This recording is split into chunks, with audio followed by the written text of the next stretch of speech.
Welcome to Post Game Podcast. I'm your host, June. I got my partner, B. Foster, with me. And today is Central Division Showdown, Episode 9. I will let my good buddies from FFSN NBA introduce themselves and the team they represent. We'll start with you, JJ3. Tell the people who you are and where they can find you. JJ3, back in here chilling with y'all once again, representing the frustrated Chicago sports fans, and we have plenty to be frustrated about right now. It's crazy.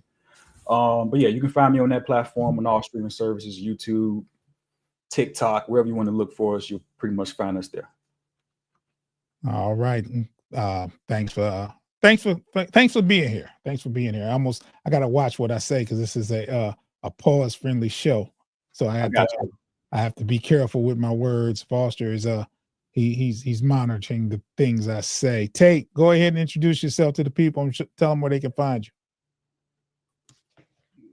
June False.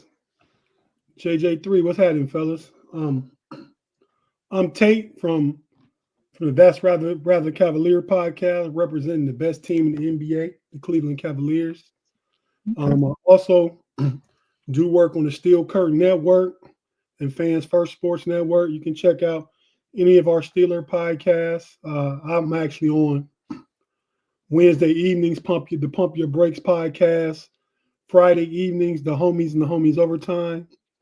Also have our own podcast, The Know-It-Alls, comes on Sunday at 6 p.m. And we got this That's Rather Cavalier thing going. Also tonight, for us late nighters, hey man, and if one of y'all, both of y'all, June and Foss, y'all probably got to do your own thing real quick, but come on and just give a post-game analysis. You know, you can be in and out, pause. But yeah, we do that directly after the Monday Night Football game. Myself, A, and Big G. Well, we have a post game show tonight, and it won't be one of those things where it's an hour or half hour or nothing like that. But we'll definitely stop in for a second. Okay. I'll send you the stage invite when y'all finish y'all thing, because we usually go over all the games, and we do go over all the games, but we can save the Monday Night Football game to one or both of y'all show up. All right, that'll work. Hey says, let's get this out the way early. Happy birthday. Go James. That's what he said. I didn't want to finish it. It's all good, man. Happy birthday. Salute to LeBron, man. And salute, man. Salute. Happy birthday. Fellas, as we always go over our weeks in this, we predicted what our records would be on the last show. I think most of us had at least 3 games since last Monday. We'll start with you, JJ3. How did Chicago fare from last week? The Bulls was on their BS. They went 1-2 last week. I think at the time we were talking in the previous show, they were playing Milwaukee. They lost that game.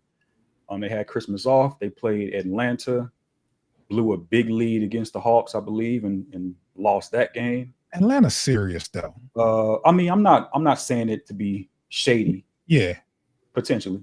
And then they had another game with Milwaukee, and they beat Milwaukee in that game. So the Bulls are 1-2. I give them some credit for some pretty solid performances, honestly. The PDF file, who I didn't want on our team, who played well. Edit that out if you need to. But Josh Giddey actually played well, had a triple-double. I think he was probably the Bulls' best player in that particular game when they beat Milwaukee on this past Saturday. So credit to him for that, and credit to the Bulls overall for their somewhat aesthetically pleasing performance, even in losses. I mean, I don't really know what else to say about it. I mean, when you out there and you playing and you're showing effort and not getting blew out, it's kind of different. It's much better to watch instead of looking like you don't belong. Trust me, I know, right? So, Tate, how did NBA's best team do last week since we talked? You're muted. That's a fine. That's a fine. There you go, before. Stay on it. Yeah, man, I always get fined. But hey, man, so I feel like it's much of the same as it was last Monday when we were doing this podcast. Once again, the Cleveland Cavaliers are undefeated Monday to Monday, just like they were last Monday. They only had 2 games though. They beat Utah and they beat down the Denver Nuggets. They scored 149 points, most points in franchise history. They're currently 27-4. The best Cleveland Cavaliers starting team franchise history. LeBron James' best 31 game start was 26-5. This Cavs team is doing better than any LeBron James team has done to start. Yeah, man, they're just playing really good ball. I feel confident every time they take the court. They got a game tonight on the West Coast. In a West Coast road trip, they play the Golden State Warriors tonight. So that's a formidable matchup. Even though I believe Golden State's only 15-15, we know what they're capable of. So yeah, that's the next matchup tonight. Looking forward to watching that and going back and forth. Hopefully Detroit, your Lions will be to put the game away, so I don't got to pay much attention now. I can watch the Cavs. And so we just go from there. I mean, like I said, 2-0 this week. Hopefully goes to 3-0 tonight. And they're actually the Boston is second in the conference. They're 4.5 games back. The Cavs have won 6 straight games. The Knicks have won 7 straight games, and they're only 1 game back of Boston. So that's interesting right there. Okay. We have a correction by Pay. He says, wait. Bulls smacked Milwaukee by 50 points. That's what's up.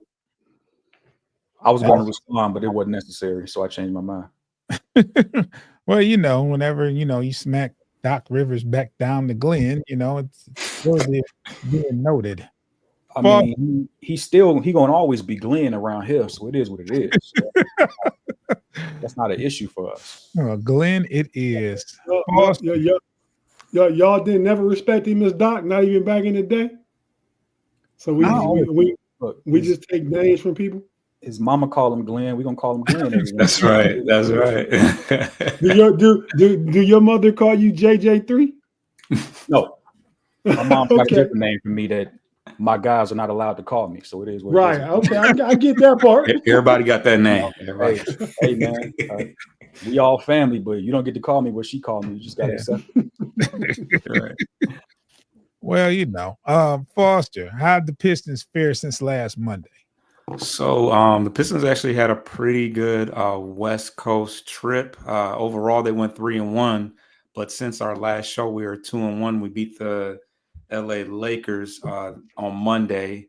And then we had a very dramatic victory against the Sacramento Kings that we were down for most of the game. Jaden Ivey had a 4-point play at the very end that sealed the victory and ultimately got a coach canned, but we'll get to that.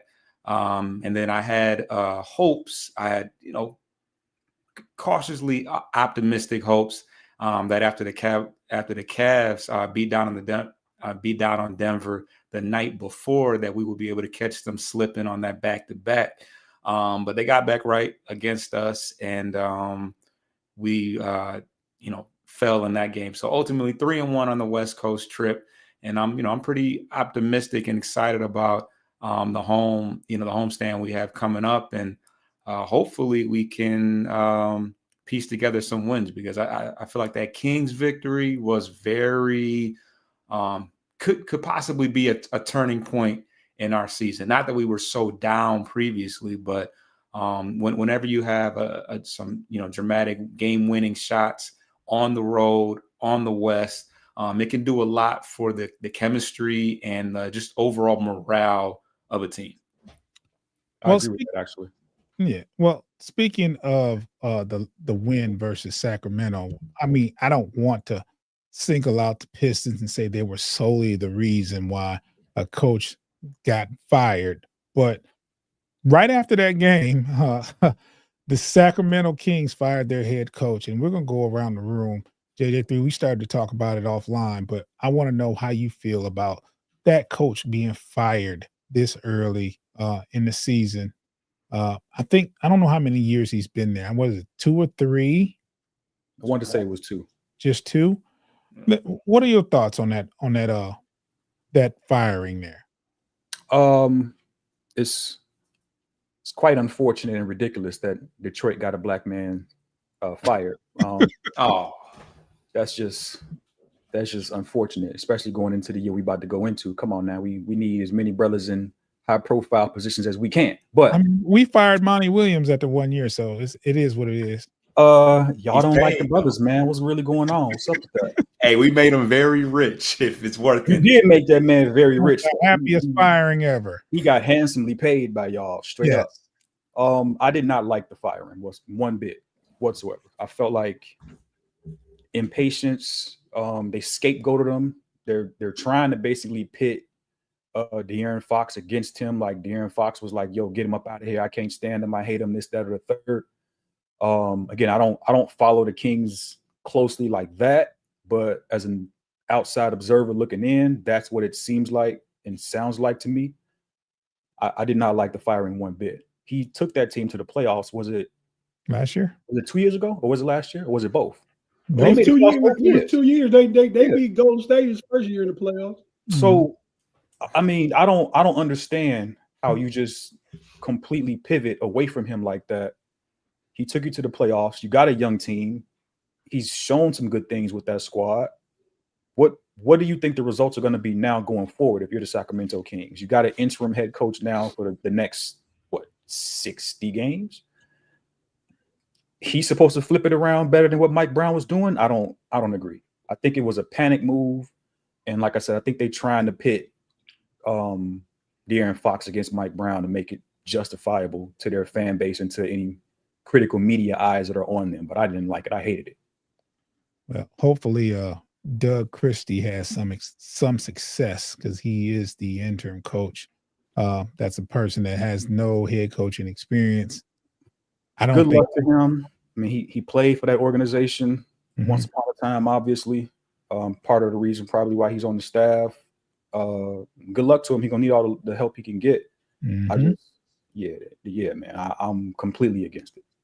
Why y'all get that man fired, bro? Why y'all do that to that brother? Tate, how you feel about that?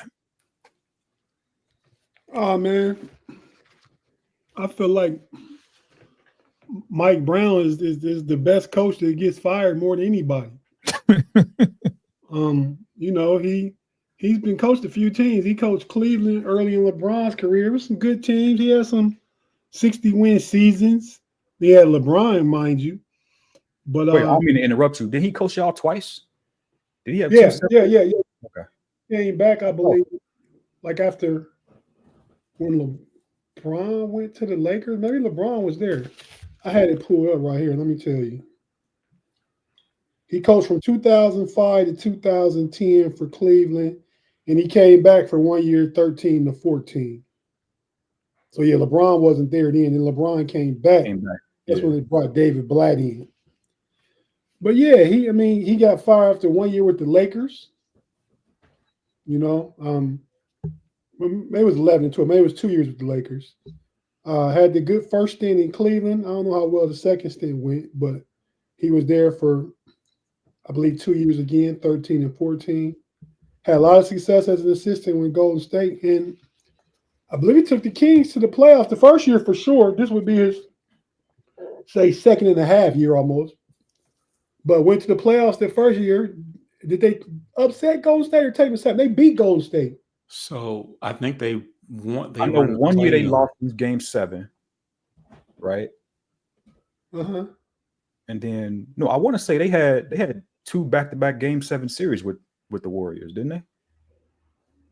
You could be right. Okay, well, maybe he took them to a 7-game in the playoffs. Maybe they didn't win.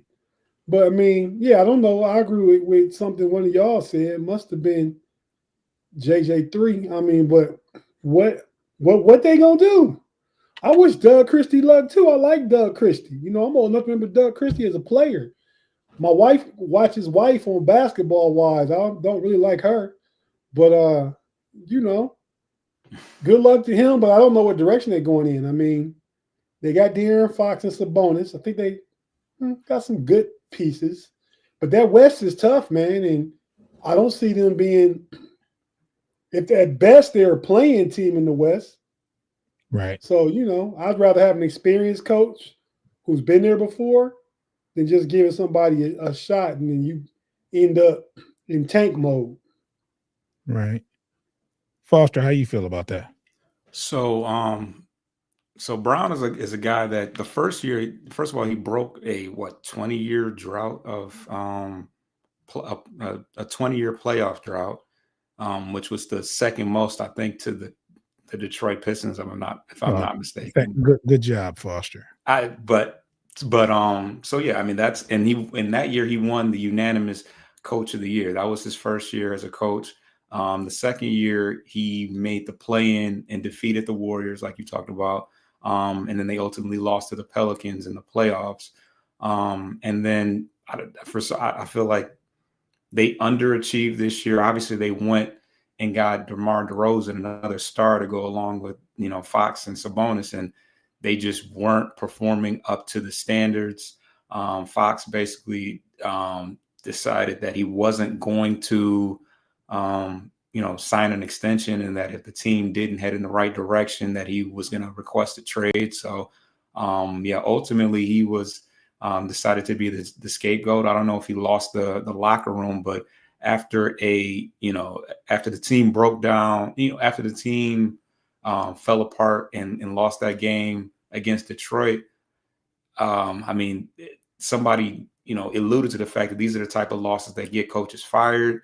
He kind of put, I don't want to say he put it on De'Aaron Fox, even though he made that errant foul that gave Jaden Ivey the opportunity to hit the 4-point to get the 4-point play. But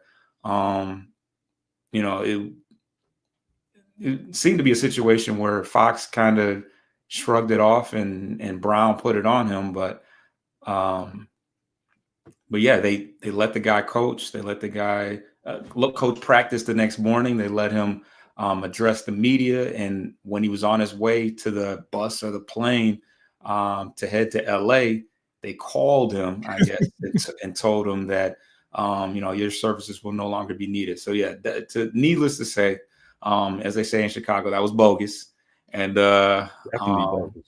And I don't, that I feel like like you guys said, he often gets the short end of the stick. He's obviously not viewed as a guy that can take team to the next level. And ultimately they took the opportunity to get rid of him. So now it's on Doug Christie, and they've already lost one game to the Lakers. They've been swept by the Lakers for the first time in a long time. And they're left to pick up the pieces for, what's the rest of their season. Yeah. Why is the chance to prove that you're capable of getting the team to the next level? Can you really say that for certainty? I can't, those aren't my words, but I've never had to fully follow a Mike Brown team. So, hey, shout out to the homie Foster, man. He his podcast hosting integrity allowed him to throw his own team under the bus, talking about the Detroit Pistons and their regular futility. We can respect that, Foster. That's journalistic integrity. We changing that though. That's the important part. Right. Good job. So my question is, why is losing to the Pistons a fireable thing? They live on the same block. Well, I don't think they're one game apart. I don't think it's simply that. I think it's certainly the way they lost it. I mean, this team was up 20 points in the fourth quarter, something ridiculous like that. And they just weren't able to stop the bleeding, and it just got to I don't think that alone. I mean, the Pistons are now starting to make, media, make some buzz in the media, if nothing else, for just based off the fact that Cade Cunningham is playing at an all-star level right now. So I don't think it's about, oh, we're losing to the Pistons. Mind you, we've been the worst team for the last couple of years, but this is most definitely a different team than, if you think this is the same team that played that played everybody last year, you just haven't been paying attention, which, it takes a while for, us to make our rounds in the media, but they should the league should be on should know by now that we beat the Lakers twice in a row at home and away. So yeah, let's take a quick break and then we'll come back and we'll talk some more basketball. If you're watching, well, give us about 10 seconds. If you're listening, you're going to hear some wonderful ads.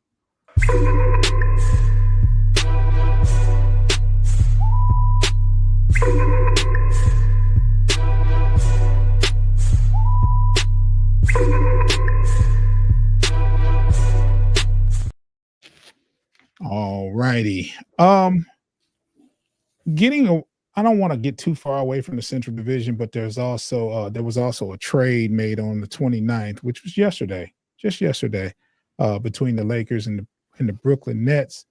The Lakers get Dorian Finney-Smith and Shake Milton, and they trade away D'Angelo Russell and Maxwell Lewis to the Brooklyn Nets. And we'll start with you, Tate. I don't know much about Maxwell Lewis. Maybe you do, but what is your opinion on this trade?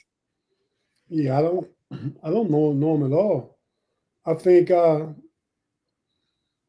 acquiring D'Angelo Russell for the Nets allows them to get off some money after this season. I believe he signed a 1-year contract with the Lakers for like 16, 18 million. So they'll be able to get off that. Finney-Smith, I think, helps the Lakers. They can use another 3-4-D defender, 3-and-D defender. When you talk about pairing him up with is it Vanderbilt to play for the Lakers? He been hurt, but when he's not in street clothes, but yeah. Right. But I mean, that gives them 2 long wing defenders. I mean, throw them guys in there with Bron and AD, and I don't know who their crunch time point guard is. It's not Bronny. Reeves. Speaking with Bronny, who is it? Right now, it's Reeves. What's his first name? Austin. I knew it started with A. Yeah. Right. But speaking of it, just because that came up, my Cavs junior varsity player Monty Bates was cooking Bronny the other day in the G League. Saw that. He scored 30, shot 7-11 from 3. Bronny only shot 37% from the field and scored 15 points. Man. Monty Bates being from Ipsy. Shout out to Ipsy. Right there. Yeah. Oh, yeah, he is from Michigan. That's right. That's my hometown. So, yeah, for sure. Okay. Yeah, man. So, I mean, I think it helps the Lakers to acquire Dorian Finney-Smith. And who else did they get from Brooklyn? They got Shake Milton. Yeah, right.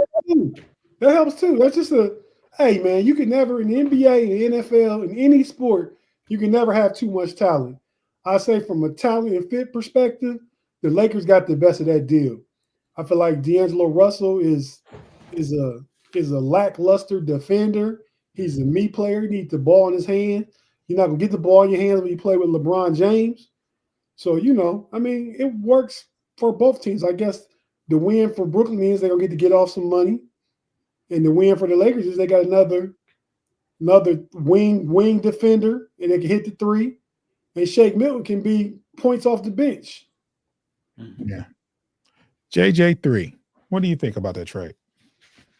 I mean, I don't really have too much to add off what Tate said. I pretty much agree with 99.9% of it. Yeah, D'Angelo Russell can be a little me, myself, and I-ish out there on the court at times. But at the same time, I mean, isn't that mainly the role that the Lakers have put him in? Like, haven't they sort of put him in a position of be instant offense for us when you come in? Like, doesn't he typically have the green light? I mean, and LeBron, from what I've been told for 2 decades, is a pass first player, so he should have no problem sharing the spotlight and the ball with a guy who likes to shoot. So I understand the trade because, again, like I said, he can be a little me, myself, and I-ish at times, but I do feel like to a certain extent, it's kind of 6 in one hand, half a dozen in the other, as my moms and grandmoms would say. Like, did they really get better with this incrementally? Is it something that's going to propel them to the 1 seed in the conference? Of course not. it's not going to make a huge difference in the grand scheme of things. And the Lakers and LeBron, especially at this stage, is all about championships. It isn't a championship move. It's a move to shed a little bit of salary, get a player that Redick likes, who he thinks can help out on the defensive end, like Tate said, based on his size and his athleticism and his wingspan. So in that regard, good business. D'Angelo Russell goes right back to Brooklyn, a place that he's been familiar with and has some success and made an all-star team appearance with the Nets many, many years ago. So, I mean, good trade from that standpoint for both sides of it. Is that expiring deal? Is D'Angelo Russell is? Yeah. Yeah. Okay. Yeah. Foster, what do you think? Yeah, I mean, I think that when you got a guy like LeBron, you can never have enough guys that can spot up in the corners and hit threes. I feel like every year they're seeking out players like that. Every year, even guys like Malik Beasley. Well, and that's why, Foss, to your point and what JJ3 said, that D'Angelo Russell didn't fit. LeBron had no problem giving it up. If you spotting up open and you cutting to the basket, D'Angelo Russell needs the rock in his hand to actually do something. Right. He likes to have it for sure. Yeah, that's where it differs. And in my head, I was thinking, well, they don't have a whole lot of point guards. I mean, Austin Reeves, I think, is the starting point guard technically. But I know that's not his style by trade. I know he had a lot of turnovers against the Pistons, and it was one of the reasons why they struggled. But Shake Milton could possibly provide some type of stability as far as that's concerned. Because I think the only other point guard is Vincent. What's his name? Fred Vincent or Troy? It's Vincent from Miami Heat. Miami, yeah. Yeah. Gabe Vincent, yeah. But yeah, so yeah, they're definitely going to need some guys that can provide stability at the point guard position. But like you said, it's not going to move the needle enough to push them in a championship type thing. Maybe them dropping off some of that salary will open things up for a bigger trade to happen at the deadline for them, whether it's, I don't know, Levine or I don't know. But come get him. He's yours. Yeah, I just do that. I figured I might get a little response out of that, but yeah, I don't think that I don't think it's a major move. I think it's a sign of possibly more moves to happen later on. So nothing crazy. Okay. Now, most of our teams are have played either 31 or 32 games. The halfway season part of the season is at 41 from an 82 game season.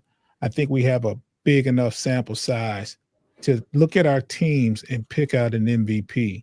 JJ3, do you have your team's MVP and why? The MVP of the Bulls is Nikola Vucevic. Gucci man. And yeah, man, it's him. I'll give him the MVP trophy for the Bulls at this moment in time. I mean, Zach leads the team in scoring, but it's Zach. He gonna make sure he get buckets like that. But Vucevic, he's averaging 20 points. He's averaging practically 10 rebounds. I mean, he's literally at 9.9 as they're playing tonight. They're actually losing tonight. I would say 10. Yeah. So I mean, he basically giving you a double every single time you take the court. His wins, or excuse me, his productivity, his points, his rebounds have been the biggest determining factor in terms of their wins this season. They don't have a ton of them. They got more than they should, in my opinion, but his productivity has still led to them winning games more so than any other player on the court. If there was going to be a secondary MVP runner-up, at that point, yeah, I'd probably give it to Zach. But for what they've done so far to this point, it's Nikola Vucevic. He's arguably having an all-star caliber campaign to this point for the season. And whether or not he makes it, different discussion. He's definitely been balling. I've been paying attention to him. He's been doing his thing. Tate, who's the Cleveland Cavaliers MVP right now? And why? It could be easy to say and be low-hanging fruit that I'll walk by and ignore. I want to climb the tree and get up there and get my fruit. So I'm gonna go ahead and say Evan Mobley, man. I mean, he's the He's the most talented player. Whether he's the best player right now, he's not. That's Donovan Mitchell. He's the most talented player, and he's averaging 19, 9, and 3 and a block and a half a game. The other night when they played Denver, he was 4 or 6 from three-point range. So I believe he's shooting 35% from three. That's what they want him to work on. He's attacking the basket more this year in his career than he ever has. I believe his attacks have gone up by half, 50%. So, I mean, yeah, he's the glue guy. I mean, we know Donovan and Darius handle the ball. They're going to get their buckets. They great three-point shooters and all that. But when you're talking from a holistic perspective, when you're talking about on the offensive end, guarding one of the better offensive players, you talk. I mean, on the other team's offensive end, on the defensive end, he's guarding one of the team's better players. On the offensive end, he's contributing 19 a game and being a factor, drawing double teams, getting 3 assists for a big man. Unless you Joker, that's really good. I mean, because he's probably the tertiary option. He's like the third option, handling the ball behind the guards. He's just doing everything he needs to do to make this team good. So, I go with him definitely. Mr. Unsung is Jared Allen. I mean, so, yeah. So right now, Donovan Mitchell's the best player. Evan Mobley's the most talented. And because of that, and because of him being the glue guy and fitting in with everybody on the team, he's my MVP. Okay. Foster, I think it's well, I'll let you go ahead. Who's your MVP for the Detroit Pistons? I think our undisputed MVP thus far is Cade Cunningham. He's having when you talk about, improved player, I think he has taken that next jump and improved somewhat as far as, protecting the ball, not having as many turnovers, but essentially, he's not only on the offensive side of the ball, he's also, I think, taking another step defensively as well. He's averaging 24 points a game and just about 10 assists. And he's been a consistent player for us every night. He's been healthy, and he could very well be having an all-star season. We'll have to wait and see. As far as a honorable mention, Malik Beasley has definitely come in and been a nice veteran presence. He's provided floor spacing. He's at the top of the league of 3 points made, and has shot a pretty good percentage as well. So I think that he's been every bit as important in just providing stability, giving us some firepower off the bench, and being nearly as consistent as Cade has been. He had an off game against Denver, which is the team that drafted him. He's played on, I think, 4 or 5 teams at this point, but Denver's ultimately the team that drafted him, and he had a rough game and had some words with Russell Westbrook, which was kind of fun to watch. But yeah, overall, he has been, very, very, very pivotal in turning this team around and putting them in a position to possibly be a playoff team. Okay. Now we do this every week. Can I ask a question real quick? Absolutely. So, Cade Cunningham, right, the best player on Detroit, a potential all-star. I mean, Cade is a beast. That 2021 draft, y'all got Cade at the number 1 pick. Correct. I don't think y'all pointed at all. I wish they had went another direction. We could have got Cade. I mean, I'm happy how it worked out now. I mean, who I did want is Jalen Green, but Houston's looking good. Do you think any of those first 3 picks are disappointed? Do you think Houston's disappointed in Jalen Green? I think if you had to pick one out of the 3 that hasn't played up to to expectation, it would be Jalen Green out of those 3. Not saying he's not playing well. I'm just saying out of those 3, because Mobley and Cade are doing it every night, and they have been. And Jalen Green has had some games where it's like, okay, what are you doing, buddy? More so than any all-star type of appearances that he had. Now his athleticism is off the charts. He's a dog, but he just hasn't put it together on a consistent basis. And that's it right there, June. You kind of gave me an explanation without even trying to give me an explanation. I think Cade Cunningham and Evan Mobley are both potential all-stars, potentially this year. Yeah. And Jalen Green hasn't reached that level yet. Yeah, he's not even mentioned in the same breath as all-star at all. But not to diminish what he's doing. I'm just, if you had to pick one out of those three to be left off an all-star ballot, you're definitely going to leave Jalen Green off that list and keep those other two. Right. But to just show how strong the class is, I mean, Green has averaged about 19-ish, 20 points. I mean, I didn't really look at that. I was going to bring that up too, Foster. Yeah, like, I'm not diminishing what he does. Numbers. Yeah, I'm not just saying out of the three. Just not at the same level. Yeah. Absolutely. And the Rockets are doing well. I mean, obviously they got a lot. Right. They have a nice supporting cast. They're a very deep team, but they can only, I mean, they did end up giving him some form of a extension this year, but I mean, the team's doing well as a cast, so they can't complain too much. Yeah, that draft in particular, we knew Cade was going to be here, but at the same time, there were questions. Should we go after Green? Should we get Mobley? Those were lingering questions between me and Foster when we did our show. Like, is Cade the player we need and want? And those three players are pretty good. And I think Barnes too. Yeah, Barnes. Forget Barnes. he's all right. he be balling, man. He always do the Pistons dirty, so it's like. Now, maybe with the Rockets draft, Barnes over Green, knowing what they know now. They probably would. Yeah, they probably would. We do this every week, and we have upcoming games from here until Monday, which is usually 3 or 4 games. We'll start with you, Tate. Who you got coming up? And what is your prediction record for the week? Coming up tonight, we got Golden State, like I said earlier. Mm-hmm. Then tomorrow, going from Northern Cali down to SoCal, we go down to LA and take on the Lakers.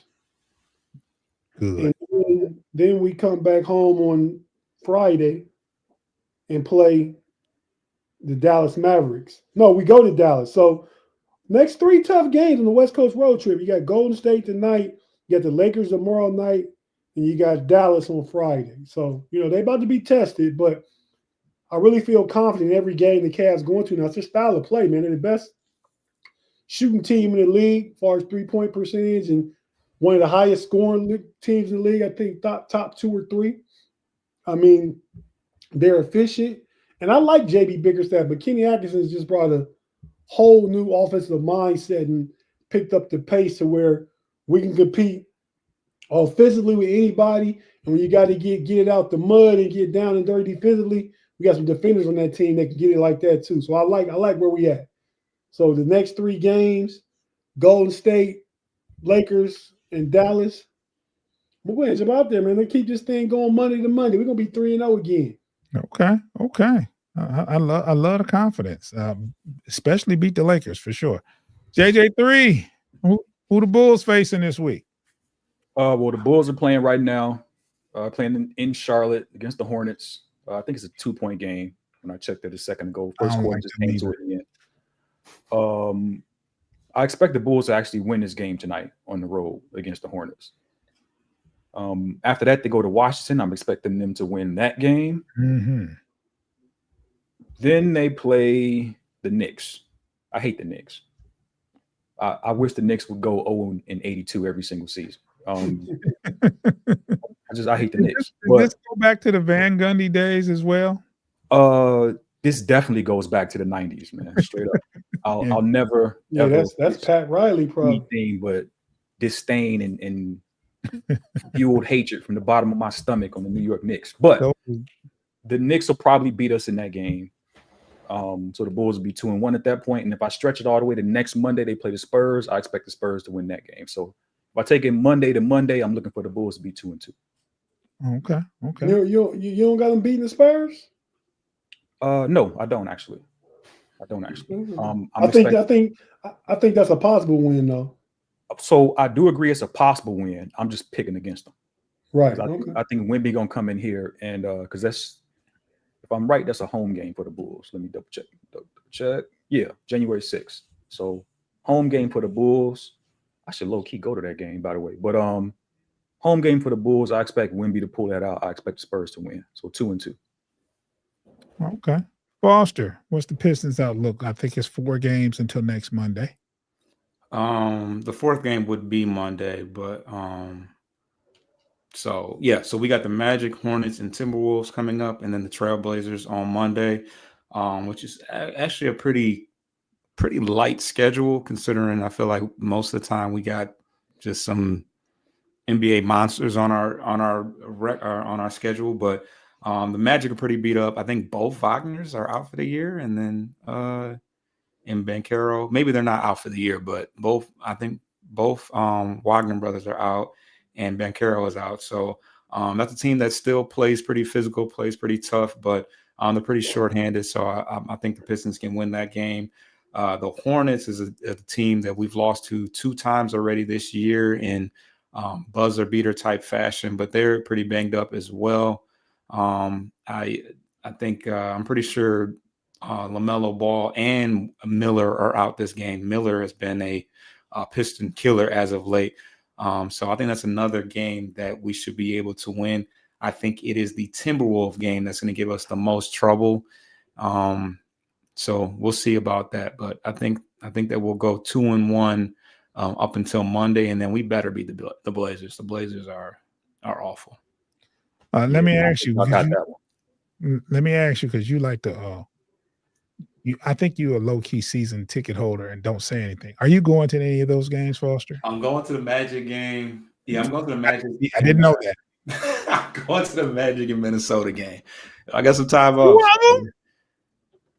You're going to 2 games, you said. Christ. Yeah, man. Yeah, you definitely a season ticket holder, bro. I wish. This guy here, man. Okay, me and him, we're partners, right? This is my co-host and this is my friend, right? So why out of the blue during the Tiger season, we have a show and this guy is in Houston watching the Tigers play. It's a big game, man. Didn't say anything. Couldn't wish him safe travels, anything. He's just there in the stands. Hey, I'm here. I'm okay. And then he goes to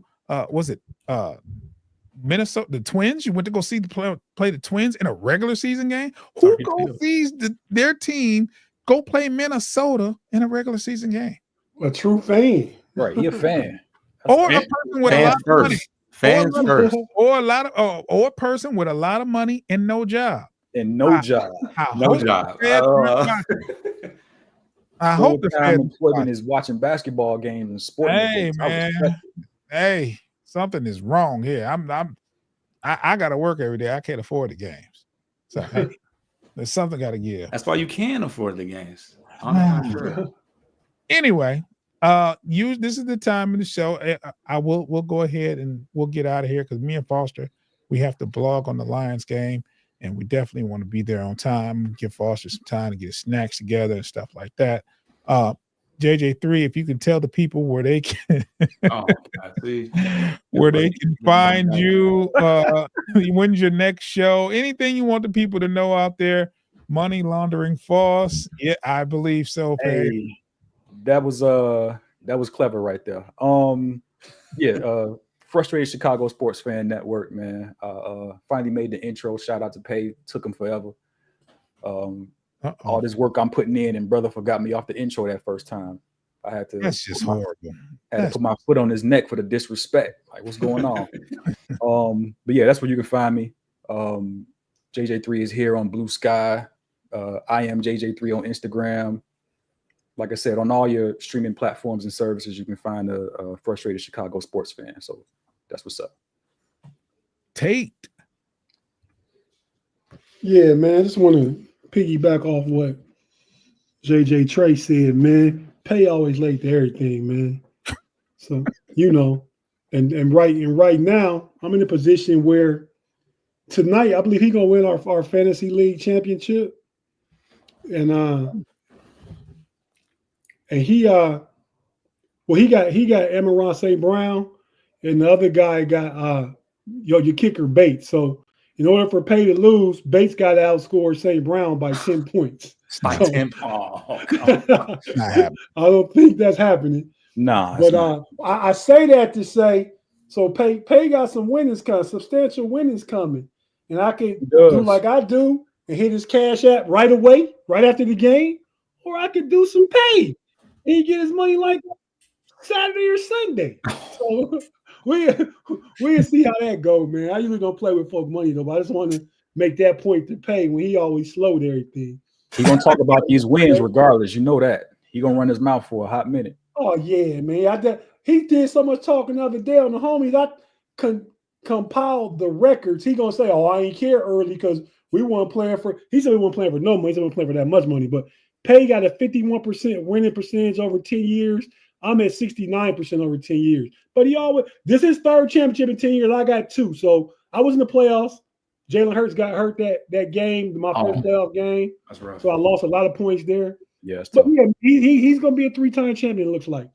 But as far as where you can find me at, man, I'm the homie Tate. You can catch me on the Homies podcast with the aforementioned Pay and some other fellas, Big G and B Dirt, on both the Homies and Homies Overtime on Friday night. Catch all that. That also airs on the Frustrated Chicago Sports Fan channel and the Running Through the Jungle channel, Steel Curtain Network, and FFSN. Pump Your Brakes podcast, the Steeler podcast, every Wednesday evening. That's rather Cavalier, right? We do live sometime, but we mostly do on audio. And the Know It Alls on Sundays. And I started a new podcast about 4 or 5 weeks ago. FFSN came to me because I live in DC. Asked me could I put a Washington Commander podcast together. So I'm really just doing producing on that for the guys I kind of assimilated together. It's pretty fun. It's called Command Time. But so check that out wherever you get your podcast at. We run that live on the Know It Alls channel and then upload to audio. But so if you listening in the car, check out all those different podcasts. A lot of great guys, a lot of good content. Just like the homies June and B Foss and JJ3.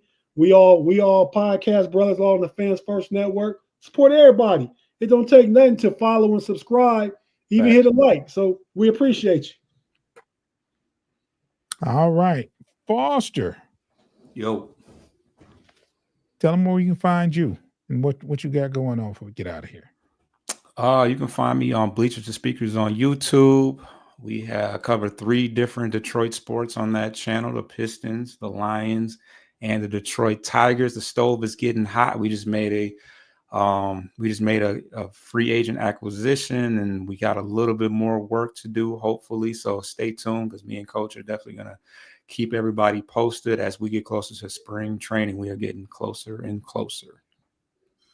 All righty. And like Foster said, subscribe to Bleachers to Speakers on YouTube. You can catch post-game podcast, and you can also catch Bleachers to Speakers, which is our Detroit Lions show. And Foster does baseball, Tigers baseball. We're trying to add more people to the roster so we can put out more shows and be like those frustrated Chicago fans from the media standpoint, because they have so many people on the payroll. We gotta tighten up, Foster. We gotta step our game up, because it's just me and you, bro. Minus the frustration. We don't want that portion. We want winning. No, they can keep that part. I mean, we don't want to tell Jerry to sell the team over here. We just want to keep this. How y'all feel? That's what we on. Okay. And not, I just shady. Don't want any smoke. Just thank y'all for tuning in and subscribe to Bleachers to Speakers on YouTube.